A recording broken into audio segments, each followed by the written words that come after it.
Jamu torba dura dhugaa. dhufee ture. Tuuneetiin natti fakkaata. Anis dulloomee anis babal'attanii baay'atanii na eedan. Galatooma isanillee hordoftoota Facebook irratti gaafii keessan akkuma argine isanillee gaafii san ergitan isanii dubbisna. Kaan ammoo akkuma sagantaan keenya deemuun isanillee gaafii keessan ergachuu dandeettanii.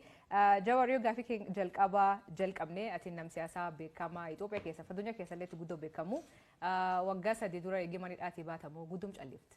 Afuur baafachuuf moo maanta dhalate? Ndulloomere. Kuma yeroo adda addaatti jetti yeroo mana dhaabootti biisuu rakkoo hamaa keessa turte. Mana hidhaas taa'ee waan yaadaa tureef yoo bahe maaliin godha kan jedhu mari'achaa turre baqqalaa wajjinis. Kanaaf yeroo san lolli Tigraay reefu xiqqoo hara galfata. Oromiyaa keessas lola hamaa ture. Namoonni akka keenyaa baanee dubbachuun ibidda belbelaa jiru irratti boba'aa dabaluu waan ta'eef callisuudhaan duyda duuban haala nageenya irratti qaamota walolaa jiran dhiibbaa gochuudhaan amansiisuudhaan akkasumas hawaasa addunyaa gama dippiloomaasiitiin tumsa godhanii biyyattii gara nagaatti deebisuudhaaf callisuudhaan duubaan yaalii godhuu wayya yaada jedhu irraa hin callise. Garuu dhiyeen kana deebistee haasa'uu jalqabde. Jalqabgaaf mana hidhaatii baate wanti ati barreessitu illee jidduu dhaabbattee akka waan gartee nama araarsu akka miidiyaa isaa turte amma immoo dhiyeen kana baatee mootummaa kallattiin qeeqaa jirte. Maaltu jijjiirama? Kun siin jee biyya sanitti ajandaan guddaan kan ta'uu qabu nagaa. Waggoota lama walakkaa dabaraniif afaaniin haa callisu barreessuuf dubbachuu adiisu malee hirmaannaa cimaan godhaa ture. Oromiyaa keessattis naannolee biraa keessattis araarri akka dhufuuf qaamota mootummaas kallattiidhaan qunnamaa humnoota dippiloomaasii biyya sana irratti dhiibbaa qabaachuu danda'an kan gama lixaa jiranis kan gama bahaa jiranis baha jiddu galeessaa jiranis biyyoota adda addaa keessa deemuudhaan hogganoota biyyoota arguudhaan qaamota dippiloomaasii arguudhaan hunduu gama isaaniitiin dhiibbaa akka godhu tumsa barbaachisaa akka nu godhu irratti hojjechaan ture. Dhiyeenya egaa Pretooriyaa irratti uummata Tigraay fi federaala booda araarri godhame booda hamma tokko abdiin ture. Amma garuu dhiyeenya kana wanneen argaa jiru gama nagaatti deebi'uudhaaf fedhii akka hin jirre yeroo bitachuudhaaf malee rakkoo biyyattii marii araaraa dhugaatiin political settlement jennu saniin gara araara dhugaatti ce'uudhaaf fedhiin jiru guyyaarraa gara guyyaatti hir'achaa deemuu isaatiin arge. Kanaaf mootummaa sossoobuudhaan kadhachuudhaan amansiisuudhaan gama dirree nagaatti deemuun akka hin danda'amne waan hin waddeef gama hundaan dhiibbaa irratti godhu pireeshar irratti godhu origin barbaachisaa ta'e waan natti mul'ateef ana qofa osoo hin ta'in warri dhageettii qabnu hundumtuu nagaa kana buusuudhaaf dirqama guddaa kan qabu gahee guddaa kan qabu kan rincicaa jirus mootummaa waan ta'eef mootummaa irratti dhiibbaa godhuun barbaachisaa jedhee waan yaadeef gara sana deebi'e. Kanuma wal qabate tarii bakka amma jiru Naayiroobiidha. BBC Naayiroobii Keeniyaadha jira. Jireenyi keessa erga yeroo dhiyootes Keeniyaa ta'eera. Maalii fi amma dhaggeeffattoonni keenya kana nu gaafadha jedhanii irra deddeebiidhaan nu barreessu. Jireenya baqaara jirta amaaf Keeniyaa filattee kana dura Itoophiyaa seentu reeffa kiyya qofatu baa Itoophiyaadha jettee turte. Ana mallee jiraatuma Itoophiyaati. Itoophiyaan jiraadha garuu Keeniyaa irraa hin hojjedha. Keeniyaan biyya bareedduudha. Biyya hojiin baay'ee irratti hodhamuu danda'u. Jiddugala dippiloomaasii naannoo kanaa taatee Finfinnee dursitee deemaa jirti. Hojiin kiyya immoo hojii kana waan hojiin dhuunfaa kiyya hojii hariiroo addunyaatiin international relation wal qabatu waan ta'eef Finfinnee caalaa asitti sochiin irra mijata. Kanaaf as jira malee baqadheeti miti.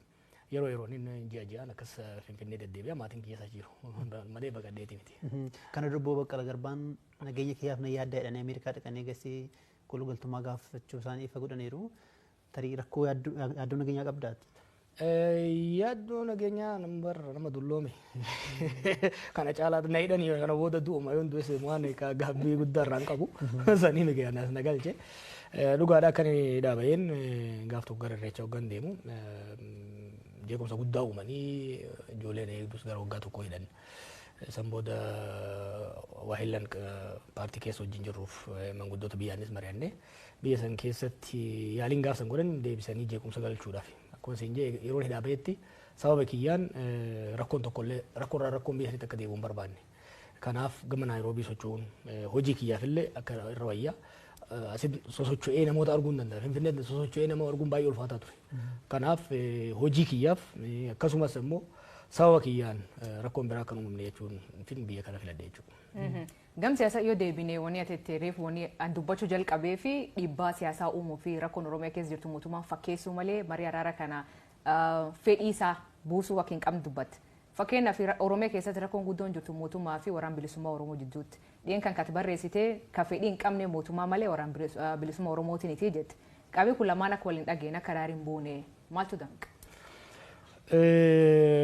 Garaagarummaa qaban turanii marsaalee lamaan Tanzaaniyaatti godhamee hordofan ture. Qaaman akka namni jedhu achiin turre garuu haala mijeessuu keessatti keessan ture.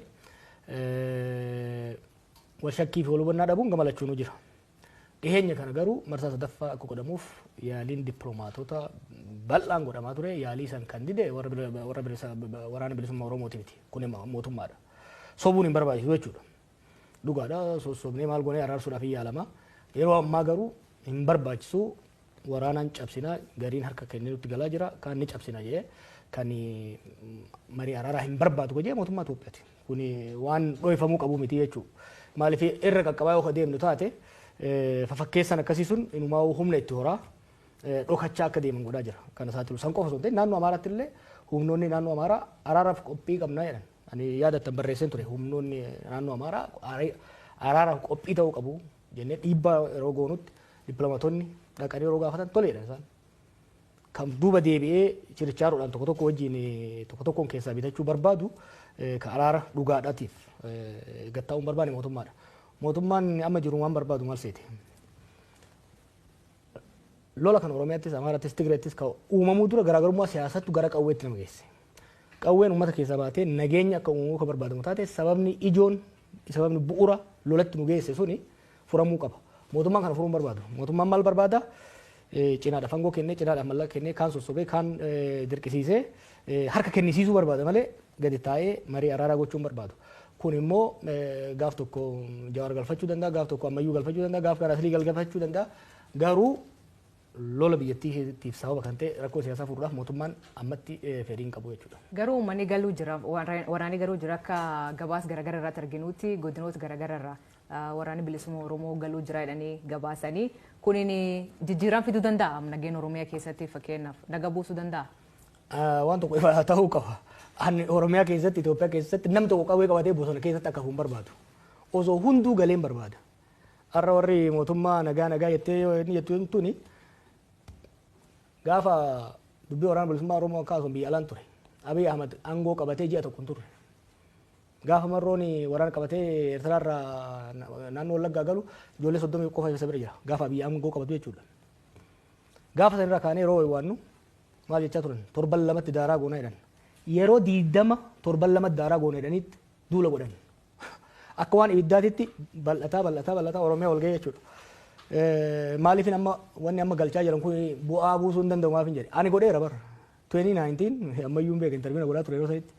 2019 waraana marroo jala jure keessa walakkaa ol galchine. Gaafsanis daba mootummaatiin akkasumas shakkii warri adda bilisummaa Oromoo qabuun waraanni hammi tokko hafe waraanni sun dacha amma bal'atee Oromiyaa seenee jechuudha. Waraana cinaan irraa muranii galchuun kuni yeroodhaaf olola torban tokkootiif faayidaa qabaachuu danda'a malee yoo har'a namni 500 gale rakkoon siyaasaa dhiibbaan siyaasaa dargaggeessa kana bosona galche sun yoo furamin har'a 500 yoo gale borumuu 50 bosona galaa jira jechuudha. Nam 100 maqaa waraana bilisummaa Oromootiin Oromiyaa keessa jira bara 100,000 dargaggeessa kana kan dhiibee galche siyaasa marrooti miti. Waan marroon ideoloojii addaa qabaateef miti. Ajjecha hidhaa dhiibbaa bulchiinsi Oromiyaati federaala mootummaa Itoophiyaa irraan gahutu dargaggeessa kana bosona galche. Dargaggeessi kuni bosona akka galu kabiraan immoo deebi'ee akka hin seenne yoo barbaadamu taate rakkoo siyaasaa jalqabuma lola seensisan furuun dirqama ta'a. Akkuma jettee duraanatilee yaalti barkum 2019 gaafa sammuu bu'an buufne warri deebi'ee bosonaa deebi'e kan hin hidhamanii kan hin ajjeefamanii gabaas jedhutu jira. Kaamma kanaaf ka gaafas maaltu ati godha warra galuu jiruu fi ka gaafas gale. I think Einstein na fakkaate. Waan wal fakkaatu irra deebi'anii tolchanii bu'aa addaa eeguun maraatuudha jedhan. Barsan yaalii goone hin taane. Ammallee wal dhibbee ijoollee jidduu jiruun sababa adda addaatiin ijoolleen galaa jirti. Gaariidha kun. Ani kun barreessetti ijoolleen amma galan kun dura wal lolaniiti. Murnoota adda ba'an. Murnoota adda ba'anii Oromiyaa keessatti lola godhanii nama keenyas rakkisuurra ofiifillee dhiiga ol dhiisuurra galuun isaanii waan gaarii jeetiin amana. Garuu rakkoo Oromiyaa keessa lola Oromiyaa keessa kanaaf furmaata ta'uu hin danda'u. Rakkoo kana kan uume wal dhibdee adda bilisummaa Oromootii fi OPDO yookiin immoo OPP jedhan jidduutti uumame tokko. Lammaffaa murtii Abiy Ahmad abbaa irree ta'uudhaaf jecha dirree siyaasaa biyyattii dhiphiseetu kanatti nu fidee jechuudha. Kanaaf dirree siyaasaa bal'isuu marii araaraa wal amantaa humnoota siyaasaa jidduutti. Abbaa OPDO jidduu qofa miti.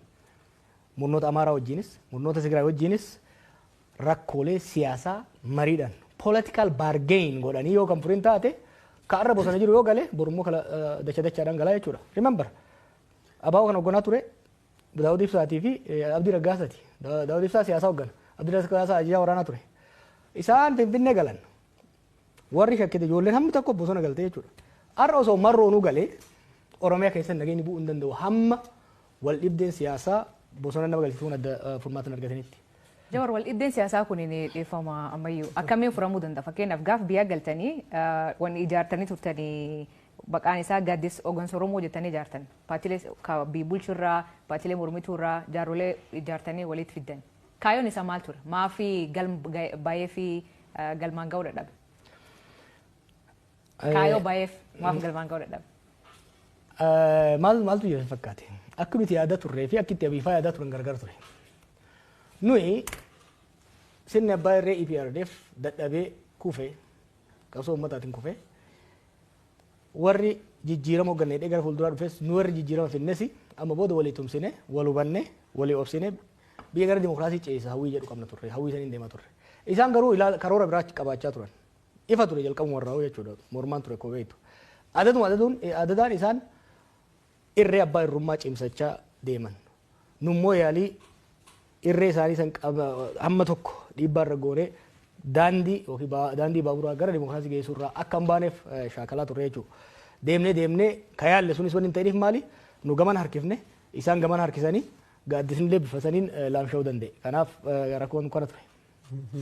Asirratti xiyyeeffatamaa waa dabaluudhaa fi warri mootummaa maal jedhu akkuma nuti dhufnee aangoo qabanneeni mormiin mataan isaa ta'u gargaarsa biraatiin isaa ta'u paartiilee mormituu waggoota dheeraaf falmaa waan turee fi amma carraan keenya aangoo nutti dabarsituu qabdu jedhanii aangoo irratti hodhabneedha.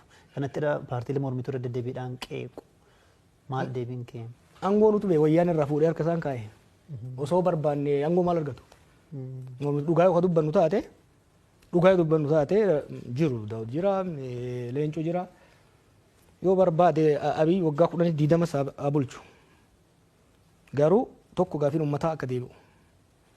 Lammaffaa sirna demokraatawaa sabaaf sablammoota biyya sanii haqa isaanii bifa walqixxummaadhaan kabachiisuu danda'u. Fiduu qaba. Yaaliin hanga ammaatti murnoota adda addaatiin aangoo irra qabataniin sirna abbaa irree tursiisuudhaaf yaalame biyyattii laaffisa. Hariiroo hawaasa biyyattii sanii addaan fageessa jeeqaa waan deemeef bara amma aangoon Oromoo harka seenee jedhamu kanatti a better model, a better vision biyya saniif qabaachuu qabna yaada jedhuun jechuudha. Warra gaafsa isaan gargaaree dhiisi warri isaan irraa shakkii qabaachaa ture. Daawud Faanis ta'e warri biraatis aangoo isaanii hin barbaanne soba kun. Yeroo sanitti aangoo mootummaa kanaa osoo barbaadame hin argatan jechuudha. The principal natu murteesse hunda isaanii caala. It was me. OPDO'n keessaa humni jijjiiramaa aangoo qabachuu qabaa jennee kitaaba keessatti agartan. Warra TPLF wajjin negotiate goone we gave it to them.